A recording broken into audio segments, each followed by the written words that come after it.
Assalamualaikum warahmatullahi wabarakatuh. Perkenalkan, saya Slamet, mahasiswa Magister Sains Manajemen, Fakultas Ekonomika dan Bisnis Universitas Gadjah Mada. Di video ini saya akan mempresentasikan tesis saya yang berjudul Anteseden dan Konsekuensi 3 Tipe Kebencian Merek. Studi pada konsumen retail daring merek Tokopedia, Bukalapak, dan Shopee. Pertama, kita akan membahas mengenai latar belakang. Penelitian mengenai keterhubungan konsumen merek terus berkembang sejak diusulkan oleh Fournier pada tahun 1998. Menurut Albe dan Thomson, ada fokus yang tidak merata pada aspek-aspek tertentu dari keterhubungan konsumen merek. Dikarenakan peneliti terlalu fokus pada emosi dan hubungan positif. Festirin 2019 mengungkapkan bahwa emosi negatif memiliki dampak yang lebih besar pada perilaku.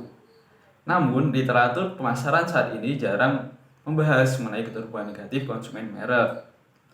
Konsep kebencian merek dinilai sebagai kerangka kerja yang komprehensif untuk menggambarkan emosi negatif pada merek. Steinberg 2003 mendefinisikan kebencian secara umum dengan 3 komponen utama, yakni negasi keintiman, gairah dalam kebencian, dan komitmen dalam kebencian.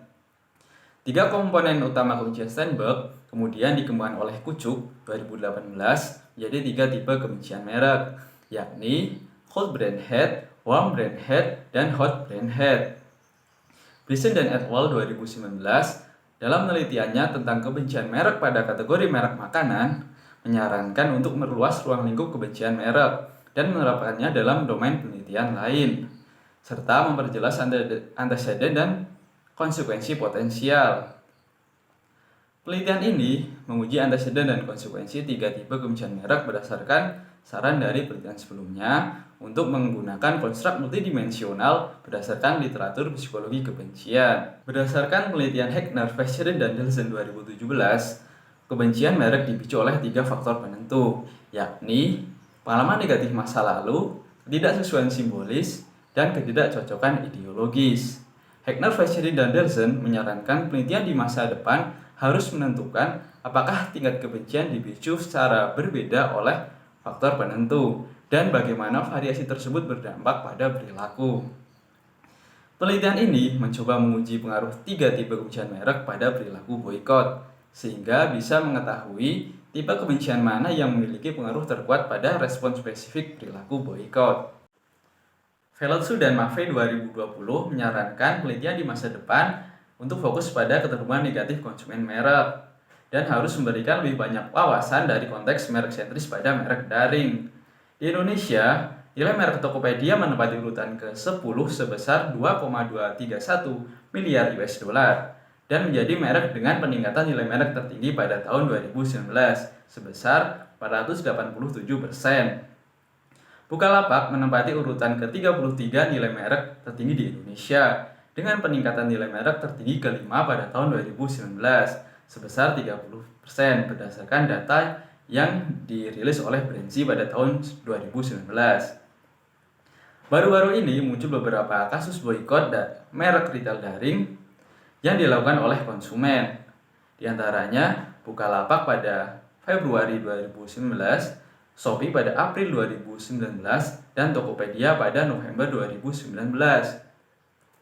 Banyaknya kasus boikot berkaitan dengan merek retail daring dapat dikatakan bahwa konsumen retail daring di Indonesia menjadi objek penelitian yang tepat untuk penelitian ini. Berdasarkan latar belakang yang telah diuraikan sebelumnya, terdapat beberapa kesenjangan penelitian. Senjangan penelitian empiris yang pertama, masih kurangnya penelitian mengenai emosi dan keterhubungan negatif pada konsep keterhubungan konsumen merek.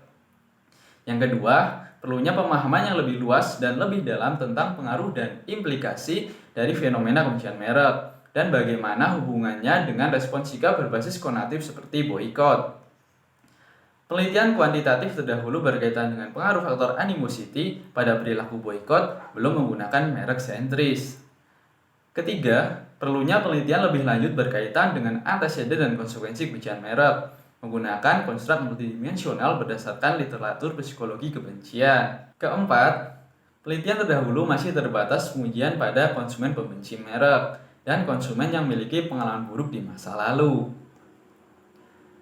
Kemudian, kesenjangan praktis pada penelitian ini. Kebencian merek merupakan respon afektif negatif konsumen yang ekstrim yang dapat menjadi sangat signifikan dan merusak bagi perusahaan dalam jangka panjang. Menurut John dan Klein 2003, konsumen banyak melakukan boikot pada merek yang memiliki nilai merek yang tinggi. Banyaknya kasus boikot merek retail daring di Indonesia menjadikan penelitian ini mendesak untuk dilakukan. Terdapat 12 pertanyaan penelitian dalam penelitian ini yang dapat dilihat pada slide berikut. Kemudian, tujuan penelitian ini adalah untuk menguji ke-12 pertanyaan penelitian pada slide sebelumnya. Selanjutnya, kontribusi penelitian. Kontribusi teoritis yang pertama adalah menambah kajian mengenai emosi dan keterbukaan negatif konsumen merek, sehingga menambah pemahaman terkait konsep keterbukaan konsumen merek. Yang kedua, memberikan penjelasan berkaitan dengan anteseden dan konsekuensi 3 tipe kebencian merek pada konsep keterbukaan konsumen merek. Yang ketiga, menambah pemahaman yang lebih luas dan lebih dalam tentang pengaruh dan implikasi dari fenomena kebencian dalam konteks merek sentris dan bagaimana hubungannya dengan perilaku boikot. Keempat, menggeneralisasi pengujian pada konsumen yang membenci merek atau konsumen yang memiliki pengalaman buruk di masa lalu, sekaligus menggunakan sudut pandang konsumen secara umum, termasuk non-pembenci merek. Selanjutnya, kontribusi praktis. Penelitian ini diharapkan dapat memberikan masukan dan pedoman bagi praktisi pemasaran dan perusahaan, khususnya bagi praktisi pemasaran dan perusahaan retail daring. Teori yang digunakan dalam penelitian ini yang pertama adalah teori segitiga struktur kebencian. Berdasarkan teori segitiga struktur kebencian yang diperkenalkan oleh Steinberg 2003, kebencian secara umum terdiri dari 3 komponen utama. Yang pertama, negasi keintiman, yaitu sebuah penolakan dan perasaan tidak nyaman sehingga berusaha untuk menjauh. Yang kedua, gairah dalam kebencian, yaitu kemarahan dan ketakutan yang kuat sebagai respon dari ancaman. Ketiga, komitmen dalam kebencian, yaitu devaluasi atau pengurangan melalui penghinaan terhadap kelompok sasaran. Menurut Steinberg, masing-masing dari 3 komponen kebencian dihasilkan dari jenis pelanggaran yang berbeda. Landasan teori yang kedua adalah teori agresi kognitif neoasosiasi. Teori agresi kognitif neoasosiasi menyatakan bahwa asosiasi negatif dapat berfungsi untuk membangkitkan reaksi agresif. Reaksi awal teori agresi kognitif neoasosiasi sebagian besar diatur oleh proses asosiatif. Kemudian, adanya kognisi dimungkinkan menjadi lebih penting untuk tahap selanjutnya. Selanjutnya, pengembangan hipotesis. Hipotesis 1A, pengalaman negatif masa lalu berpengaruh positif pada cold brain head. Hipotesis 1B, pengalaman negatif masa lalu berpengaruh positif pada warm brain head. Hipotesis 1C, pengalaman negatif masa lalu berpengaruh positif pada hot brain head. Hipotesis 2A, ketidaksesuaian simbolis berpengaruh positif pada cold brain head. Hipotesis 2B, ketidaksesuaian simbolis berpengaruh positif pada warm brain head. Hipotesis 2C, ketidaksesuaian simbolis berpengaruh positif pada hot brain head. Hipotesis 3A, ketidakcocokan ideologis berpengaruh positif pada cold brain head. Hipotesis 3B, ketidakcocokan simbolis berpengaruh positif pada warm brain head. Hipotesis 3C, ketidakcocokan ideologis berpengaruh positif pada hot brain head. Hipotesis 4, cold brain head berpengaruh positif pada boikot. Hipotesis 5, warm brain head berpengaruh positif pada boikot. Hipotesis 6, hot brain head berpengaruh positif pada boikot. Berikut adalah model penelitian ini. Diadaptasi dari penelitian Heckner, Feischl, dan Anderson 2017 dan Kucuk 2018. Pendekatan penelitian ini menggunakan pendekatan penelitian kuantitatif. Desain penelitian, pengumpulan data menggunakan metode survei, dan dimensi waktu yang digunakan adalah dimensi waktu cross-seksional. Selanjutnya, definisi operasional variabel. Pertama, variabel pengalaman negatif masa lalu adalah persepsi konsumen tentang pengalaman buruk yang mereka alami berkaitan dengan kegagalan produk dan layanan dari merek retail daring, Tokopedia, Bukalapak, Shopee. Kedua, variabel ketidaksesuaian simbolis adalah persepsi konsumen tentang ketidaksesuaian antara merek retail daring Tokopedia, Bukalapak, Shopee dengan citra diri konsumen.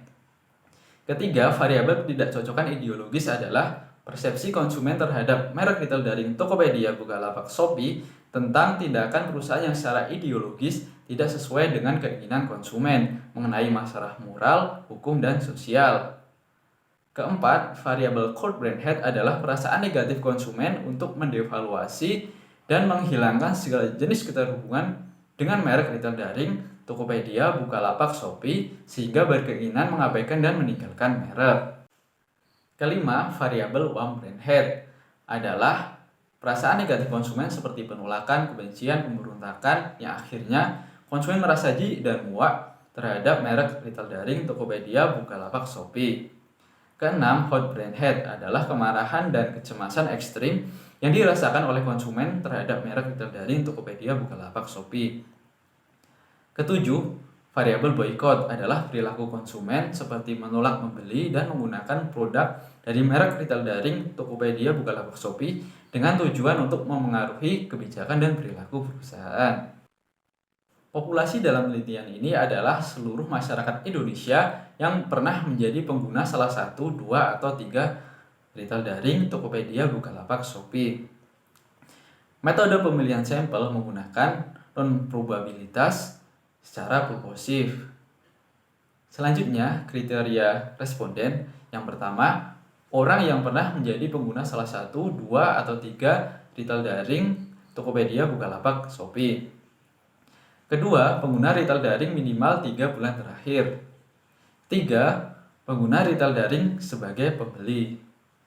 Jumlah sampel dalam penelitian ini sebanyak 211 responden. Teknik pengumpulan data menggunakan data primer yang diperoleh secara langsung dari survei pada responden melalui kuesioner. Uji instrumen dalam penelitian ini menggunakan uji validitas dan uji reliabilitas.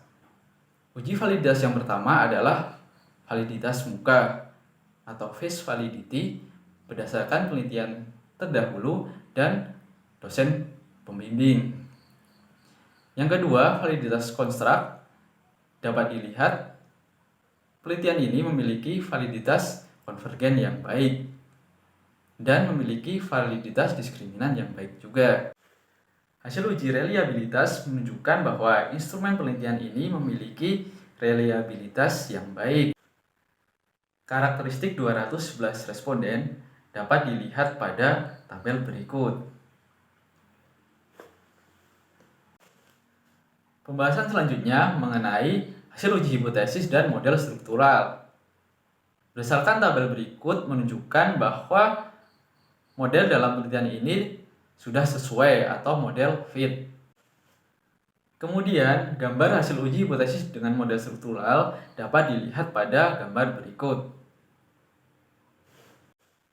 9 dari 12 hipotesis penelitian ini terdukung, yakni hipotesis 1A, hipotesis 1B, hipotesis 1C, hipotesis 2A, hipotesis 3A, hipotesis 3B, hipotesis 3C, hipotesis 4, dan hipotesis 6. Namun ada 3 hipotesis yang tidak terdukung, yakni hipotesis 2B, hipotesis 2C, dan hipotesis 5. Simpulan penelitian ini, yang pertama, variabel pengalaman negatif masa lalu terdukung secara statistik berpengaruh positif pada cold brand hate.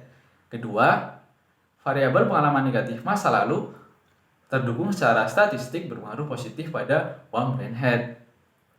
3. Variabel pengalaman negatif masa lalu terdukung secara statistik berpengaruh positif pada hot brand hate. 4.